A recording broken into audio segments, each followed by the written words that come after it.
Hey, what's going on, y'all? It's your boy, Brother Ash. And I'm Miss Chris D. And welcome to the Watchworthy Podcast. We got a special treat for y'all today. We're going to be reviewing the Synanon fix, Did the Cure Become a Cult? This is the part 2 of our following of this docuseries that came out this year, 2024 on HBO. So yeah, make sure y'all check it out. All 4 episodes are already out. Super cool documentary. We've been following it. So yeah, while you watch, what would your job be if you was in a communal living arrangement? Great question. That's definitely the bulk of this episode. Episode 1, we learned about the beginnings of Synanon, and then episode 2, we learned more about how things were kind of run in the day-to-day in these communities. Yeah. And I feel like, again, after watching episode 2, I still stand by what I said in episode 1. I think the idea was good, but the intentions were not. Obviously it became a cult, but I feel like communal living is actually becoming more popular nowadays in 2024. Word. And I feel like the more you get into this series, the more it kind of just like the cult meter just slowly turns, like just inching its way to a cult. But I think that's a good question while y'all watch, because I was just thinking, if I was in this situation, I probably would be watching after somebody else's kids, or helping in the garden, or helping with art or something like. And we gave y'all some options as well, like carpenter, comedian, cook. Would you be like childcare? Would you be the auntie of the fucking communal living situation? I feel like I would definitely be the brother on the grill. Whenever we have a cookout, Josh is on the grill. Yes. Well, I think that's a good place to start, just talking about how everybody had their own role to play in the Synanon world. So let's jump into episode 2. As a reminder, this all started because Synanon provided people with a sense of community. It was really a social movement by now, because now episode 2, we're in the 70s. So, it's like peace, love, and rock and roll. Like, everybody is just doing their part to live together. And they talked about in the episode how people who were down and out, they started to join. And we've seen that, Brother Ash, and other documentaries. It's always the most vulnerable people who are, susceptible to joining a cult. Like, you don't have any family, you don't have any friends. So outcasts. They were just looking for meaning in life. And Chuck, they talked about how Chuck just became a grandiose leader. And red flag, like, once you just start getting too big for your own britches, you got too much dip on your chip, like, now you're thinking you're a god, you think everything you say is gold. That's just not my cup of tea. I have an innate ability to see like people for who they really are, and when I was watching Chuck speak, I'm just like looking at this dude like, why are all of these people listening to this guy? I wouldn't believe anything he's saying. Like, he would just talk about various topics too. They say he would talk about everything from religion to politics, so it's like you're a master of none, really. You just like to hear yourself talk, really. And so he was the kind of leader who said he had the idea of building a city, and it became true. He started with the Tamales Bay Ranch, and then it expanded into Synanon communities now. Now it's not just a little storefront. Now it's not just one house. It's not just 2 houses. It's multiple like communities that are basically their own towns. And so he's expanding outside of California, and he's going to the East Coast. I saw a little plot on the map. It looked like New York and New Jersey or something in the documentary, and even Detroit, and of course still California locations like San Francisco. So he had built his own communities now. I heard Akon was building the city. Okay, I don't think that it's like that.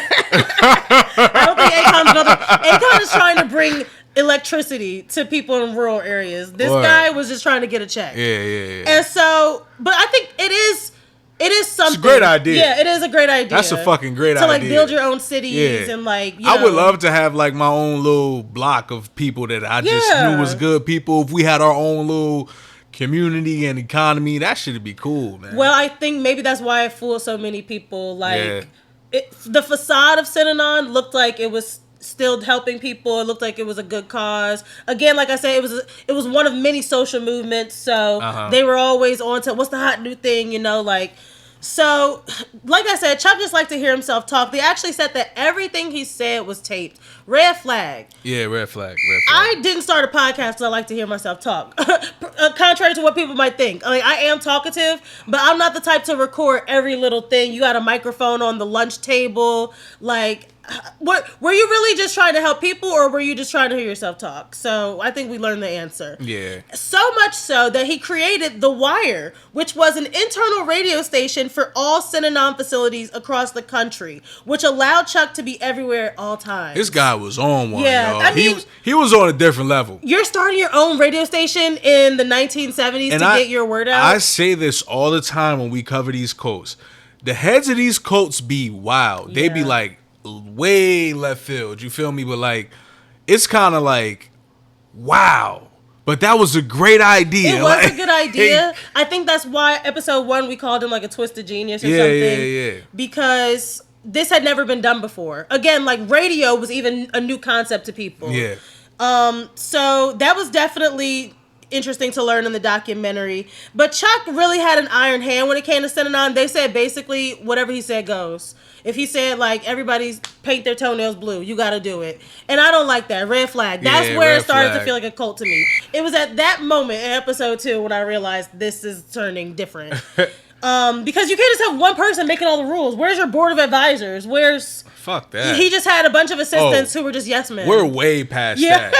This guy is like trying to build a city. Fuck advisors. This guy wants to be like a king. So what I didn't like is exactly this. You can make all the rules, so now you can change them whenever you feel like. They said in the documentary that Synanon was founded on cigarettes. No wonder, because you can't have alcohol, you can't have drugs. Yeah. What are you gonna do? You're gonna smoke cigarettes to get by. Red flag. Red flag, because he ended up saying that I'm trying to quit smoking now, so y'all gotta quit smoking. Yeah. So cigarettes are no longer allowed in Synanon. We'll get you off of heroin at the cost of your lungs. Yeah. All right, cool. Thanks. And that worked for Chuck until it didn't. It was like they said that Synanon was a mirror for his life. So when he wanted to stop smoking, now y'all gotta stop smoking. Yeah. And so they said that one woman in the documentary, she's older now, but she said she was a teen at this time. Her family had joined. Her parents joined, and she consequently joined. But when they came up with the no cigarettes policy, they was out. This couple decided to leave because of this. Like, dang, we can't have alcohol, we can't have drugs, but you gonna take away my cigarettes? Like, that's the last. And that's what they should have did. Like, everybody got their shit. Like, I wanna, be here, but I like to enjoy a cigarette every once in a while. Then, so who the fuck are you? To say, oh, no cigarettes. No, when you think about it, like, who the fuck are you? You're just a grown man telling another grown man what to do. That doesn't work for me. But that's why I'm like, that's why you just leave. Like, you don't got to become something you're not. Like, but yeah. So the sad part is we saw families start to break up because people left after that. But this woman, she said, my parents left and I stayed. Red flag. Because what kind of hold do you have on this teenager that she's not gonna follow her parents and she gonna stay here with you? And that confused me because I'm like, if she was still a child, don't she have to follow her parents? Not. I mean, it's the 70s. Like, people were like emancipated. People were like living on their own. Wild West, like, man. At 16, it was doing anything. Literally. So, in fact, hundreds of people left Synanon because of the cigarette policy. It wasn't just that one couple. And so, what's crazy is Chuck, we start to see, like, he's aware of what he's doing. Like, this is the first big exodus that his daughter was in the documentary, and she said this was the first big exodus to, like, get people to leave Synanon. And maybe that's what he wanted to do. He really just wanted to focus on the lifestylers at this point and making money. So having drug addicts around really wasn't generating money for him anymore. So maybe that was one way to get people to start leaving, but it was like people leave and more people join. So he really didn't care. It was just a revolving door at Synanon. And so in episode 2, we learned that, people actually started taking their kids away from the folks at Synanon. Red flag. Again, if I didn't believe that it was a cult before, this definitely made me believe that it was cultish. Because go ahead. I don't understand what about communal living is good. Like, what's good about a child not being raised by their parents? Nothing. Yeah. That's never an ideal situation for any child. This was a huge red flag because, like I said, it's like he mirrored the program off of his life. It was like whatever he was going through. So maybe Chuck had an issue with his parents. I'm sure he did, which made him become an alcoholic in the 50s. Well, let me not say never ideal. Obviously, if your parent is like a drug addict or something, it is better for somebody else to raise them. But I'm saying if y'all just living in a community environment, like, why? And that screams cult for me, because that's when you start to see, like, because I feel like they were trying to teach that entire generation the way that they wanted them to think. You know what I mean? Yes. So that's why they separated them from their parents, like, exactly, so they could brainwash them easier. Yes, they said that Chuck's whole thing was that parents were bad for kids, quote unquote. Again, I don't know how, unless you had a bad experience with your parents. That's why you would think that. That's what I'm assuming. Yeah. So he just basically wants to rub that on everybody else. And I understand teaching kids to be independent, you know, that's good, but you still need that love and affection from your parents. So physically ripping kids away from their parents and making you stay on this side of the compound and get raised by somebody else, and then your parents stay on here, and they can visit whenever they want to, but you're not going to be living with them on a daily basis. That was just a red flag to me. That I'd leave. If you're trying to take my kids from me, it's a wrap. And somebody getting slapped on the way out too. And everybody in this documentary, they were like, you have to understand it was an experimental time. Again, whatever. Yeah, I don't want to make excuses for them, because, like, I think some of them genuinely did think that they were helping, but this is what being in a cult is. Shit that you know and shit that doesn't feel right in your heart of hearts in a cult, you're told that it's normal. Yeah, so that's you believe the problem. It's okay. They kind of normalized it. So these kids were raised by designated caretakers, and that even included, like, breastfeeding other people's kids. Red flag. Red flag. Nutrients from another adult that is not your mother's titties is not okay. This old lady with gray hair on the documentary, she was like, I fed so many children back then. I raised so many kids. I'm like, her tits are probably to her knees. But that's because you were over here raising hundreds of other kids that weren't yours. And again, like, that would be great if they were foster children, if they didn't have any parents. But they have parents, and you took them from them. Thou shalt not covet thy neighbor's breast milk. Yeah, I don't understand what was going on in the 70s. Like, I really... It made me feel bad, because they said in the documentary, parents actually felt like they weren't welcome in the child's life at Synanon. That's sad. Red flag. How are you going to tell me I'm not welcome in my child's life? It was not this many red flags last episode. Yeah. The second episode, you really start seeing this shit, like, unfold. Yeah. Like, I had to listen back to episode 1, and I still stand by what I said. I think it was a great cause in the 50s, 60s, you know, especially during the civil rights era. Yep. But now we're getting into the groovy disco 70s, and it's just getting like... And y'all know what's next after the 70s. I know shit was probably crazy in the 80s. Okay, so by 1971, babies were starting to be born in Synanon. It's no longer you're coming with your grown children or your child's already born. Now it's people like shacking up and having babies in generations. Synanon. Yeah, so we have generations of Synanon. And so Chuck decided that kids should be separated from their parents as early as 7 months old. Red flag. Red flag. Because then they showed old archival footage of the documentary, which I love. There's plenty of photos and video from that time. And I'm sure Chuck was a guy who loved a camera, too. If he loved a microphone, he probably loved a camera. And so for them to take kids as early as 7 months, to me, just means like these kids never got to know their family at all. They never got to know their parents one-on-one. They talked about how it really did screw up those kids. They may have been like the smartest kids, like knew how to tie their shoes at the age of 2, but you didn't get that one-on-one time with your parents. You didn't get that love and affection. You basically were just raised in a group like a herd of cattle. Yeah. So that definitely screwed up the kids. But people even said in the documentary, this is sad, but they said, quote, Synanon was the priority for everyone, not the kids. Like, we just cared about making the program work, keep the program moving. But at this point, I'm like, what is the program? Because at first it was solely to cure drug addiction. So like, what is it now? Because now there's people who don't have to be like the lifestylers, and there's people who are just raising entire families here. So and starting families there, like meeting at Synanon, then having kids at Synanon. So I'm just like, what is this thing? Like, that's a great question. I'm glad you brought that up, because I was going to say next that Chuck got bored with the drug rehabilitation program. They said that in episode 2.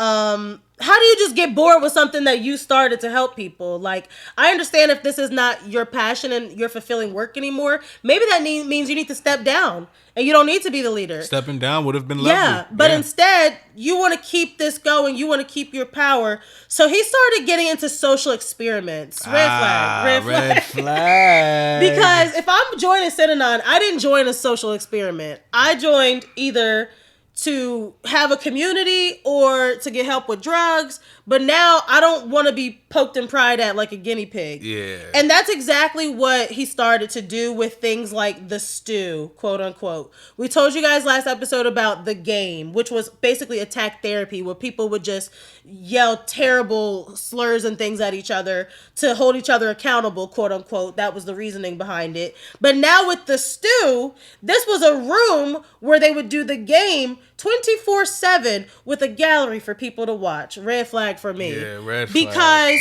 okay, if you're going to have us in a room yelling at each other, telling our deepest, darkest secrets, that's between us. Now you got people watching who can just jump into the conversation. Was I talking to you? Like, yeah. So now it really is just for sport to him. So that's why it turned from like therapy to just a game. It was always a game, I guess. I think it's interesting that the game probably got stale to people that was there too. So I think it's interesting that he just reiterated or like kind of reinvented something he already like used to like try to make it like, oh, this is the bigger, better thing. Like, yeah. But that just means it's worse. Like, right. So Chuck also created something called Trip, which was based off of an LSD trip that he had during the LSD study. So I think we can say red flag to that. Yeah, red flag for that. Because like I feel like there's so much wrong with this. Like, because it started with trying to fix drug addiction. So now you're referencing things like, I don't know. So Trip was a weekend long of confrontive therapy where folks would dress in like a white robe and be guided by shepherds. This Put the red flag, please. Red flag. Because the footage behind this is crazy. It's literally like they described, like I just said, like a bunch of people in white robes, and like it was just like they were running off like no sleep, no food at times, like for the entire weekend. Yeah. And like a recording of Chuck in the documentary even said the biggest tool we have is fatigue. So he would just do crazy shit and then just try to make this crazy like, I don't know, like thought or phrase behind what he was doing to make everything okay. I'm over here just pissed off because for you to literally say that, for those words to come out your mouth, that says to me you know exactly what you're doing. You're making people tired to make them delusional, to make it seem like your little program is working. It's not working. You're just tired. And if you spend a weekend without being fed, right, with minimum to no necessary things that humans need to survive, of course at the end of the experience you're gonna be happy as fuck. You should see these motherfuckers coming out of the room. Oh my god, we made it. Like, I feel bad for them because I'm like, you didn't even have to go through this. This Chuck was literally making shit up as it goes. Like, if anybody is like making shit up as it goes, it is Chuck Diedrich. So these retreats and compounds had a lot of people. It was frowned upon in Synanon to like just sleep around. So I'm glad they answered this in episode 2 because I was wondering, y'all got a bunch of young, happy-go-lucky people in the 70s. Are they having sex around here? That threw me off, and I think somebody was lying. Chuck might not have been getting no pussy, but I think people was probably definitely. But then again, they were so like whatever he said goes. Yeah, so they might have really been like abstinent and stuff, but I don't know. Like I just feel like the timing, and then you just have all of those adults in the same space. Like somebody was having sex. Somebody's getting around. So, but Chuck was a guy that was prominent on marriage apparently. So, in Synanon, couples would have to book something called a guest room, and being a couple was encouraged. So couples would book something called a guest room to have sex for the night. Red flag. You're not gonna tell me when I can fuck. And there's not like multiple guest rooms and shit like that, like a hall anybody could book. It's the guest room, and everybody knows if you're going in the guest room, you're going in there to have sex. Smell like Badussi. Yeah, you get that. You get that shit for the night, and they even had like a system where like you would like track like how many times you booked the room, and it was embarrassing. Gold star if you had sex apparently in this cult. Yo, it was embarrassing for people who like were trying to get in, like because you know you don't want to get judged by other people. Could you imagine if you had to post on Facebook every time you're about to go have sex. Like, but Chuck did encourage people to have sex. Yeah. So you don't encourage, being free and to as far as having multiple partners, but you do encourage the process of having sex. I'm just shaking my head because it's literally his personal preference. Yeah, exactly. Why would grown people be like, you know what, Chuck, you're right. I need to get married as soon as I can and have sex. Like, it just doesn't make sense to me. Chuck used his marriage with Betty though to kind of like illustrate what he, what his idea of, So like their relationship was woven into Synanon. So like everything that they were asking people to do and what they expected was like how their relationship was. Just like we said, everything Chuck was going through in life, he enforced it on Synanon. Yeah, so I guess he's like, well, if I'm not getting any pussy, you're not getting any pussy. So peep this. This is actually hilarious to me. Betty has the idea of group marriages. Red flag. And red flag. So now you want me to share my wedding day with 100 other couples and let's all just have one big ceremony, probably to save money. So now it's kind of like, it's so cultish now where it's like you literally see mad people in the footage in the interview like just standing to get like they're coming in like by the hundreds, it feels like. Yeah. And they're just holding hands, all different type of couples, interracial couples. It's giving twin flames. Yeah, so it's some weird shit going on. Because do you really love each other or do you just love this Synanon community that you guys have created and you're just getting married because it's what they told you to do? Yo, twin flames just reminded me. Now that I think about it, that's somebody's grandparents who just got married in the 70s. Like, what if that was them? Like, they did all of this without social media. That's actually incredible. So, in the beginning, Synanon was like a huge media darling. Then the San Francisco Examiner wrote the truth about what really was going on. So finally, somebody's like, hey, group marriages is a little weird. So Chuck then sued the Examiner and got a $600,000 settlement. That was huge. And they had bad press from like then on. Yeah, so my question to Brother Ash for episode 2 was, is it really liable if it's true? All they're saying is you guys have group marriages and have a guest book to have sex. That's not a lie. That's not liable. Yeah, it's You think it's slander because it's not what you want them to write about you. I think it's slander in the sense, I agree with you, but what I'm saying is to him, Chuck tried to say it was slander because it was an alternative lifestyle. Okay, so other Americans don't want this lifestyle, so now you're trying to make it seem like, you know what I mean? Like that makes sense because that's what we still do today. If there's something that is not the norm for us, then we kind of look at it funny. Yeah, but that's come on. But it was weird. Chuck, that was weird. Man. I call a spade a fucking spade. But I'm glad that they didn't. I guess this is where we start to see the turn, episode 2, where now other people are catching on like, oh, they're no longer really helping drug addicts. There's something else going on. But this is what these cult leaders do, right? And the Bull and Twin Flames did something similar to this. So at first, Synanon was supposed to be an add-on to religion. Use Synanon to get closer to your beliefs, right?